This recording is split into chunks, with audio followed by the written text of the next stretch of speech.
What's going on, guys? Chalice Hal here. Today we're replacing the air filter on the Ranger 2004 Edge Super Cab 4-wheel drive. So yeah, doing an oil change and changing the air filter. Just pulled this thing out. I'm not too terribly sure how long it's been in there, but you can obviously see it's in pretty rough shape. That's the new one. Putting the SPT in there, but there was all kinds of dirt and stuff in there, and I actually vacuumed it out as best I could, but I'm not too terribly concerned. But sweet. So take this.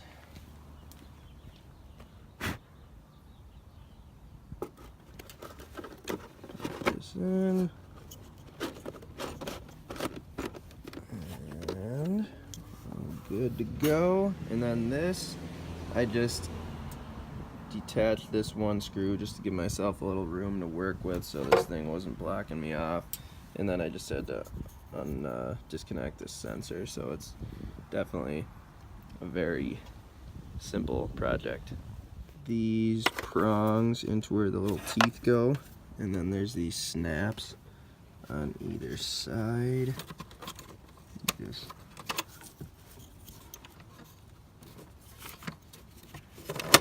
latch down. Alright, so that is back on and connected, and this is just a little 8mm nut driver, and then just tighten that collar back up.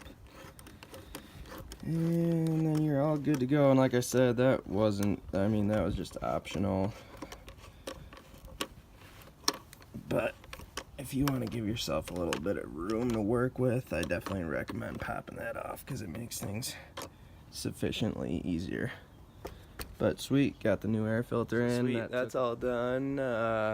Putting the air filter in maybe takes 5 minutes. Very simple project.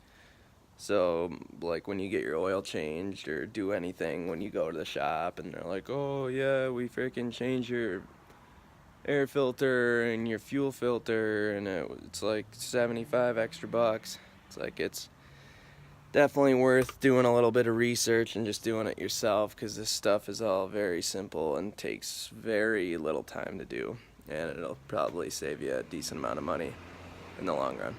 Yeah, this could be a little more difficult than I thought, just because it's actually the first time I changed the oil on this vehicle, and that bolt is for the drain plug is pretty stripped out, if you can tell.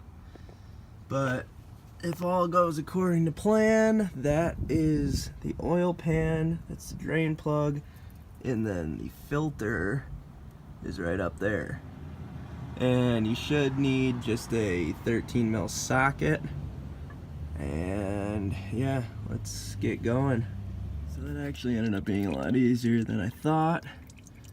But yeah, filling her up, almost empty. And in a second we'll get to the filter. So the filter is off. It was relatively easy. The angle is a little bit awkward, especially because I shattered my collarbone not too terribly long ago, and I got a bunch of steel in my shoulders, so it's hard to move around under here comfortably. But yeah, I was able to get it with one hand pretty easy. It's good if you have like a strap or like the oil filter bit, but it was relatively easy to do. So we're gonna get the plug back in, get the new filter on, and then put some oil back in her. I'm using this SPT filter. I normally like to go with Fram, but that's what the guy at the store said was on sale.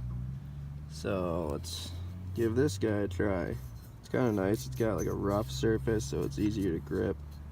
But alright. Doing this, I always like to take a little bit of oil and just put it on the ring, just so the ring doesn't seize to the inside next time you go to take it off. So yeah, just take a little bit of your new oil. You can even use the old oil, but I prefer doing it with the new oil. And just get that nice and lubed up.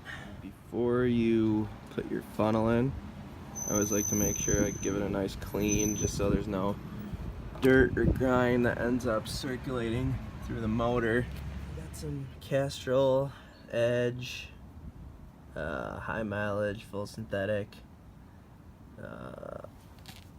So yeah, it's 5 quarts, so we're gonna go ahead and put that in her. We got the new oil filter in, the drain plug back on, so we're ready to put some oil in. Got the cap on. You start her up and let her run for a little bit. Yeah, have her run for a little bit, and then obviously check the oil after it warms up. And then what I like to do is pull it back from the spot I was working on, just because I did spill a little here, so it's a lot easier to tell if everything is nice and tight and you're not getting any leaks. So yeah, we'll leave her running a little bit. Check in a second. Alright, so she's been running for about 5 to 7 minutes. No leaks.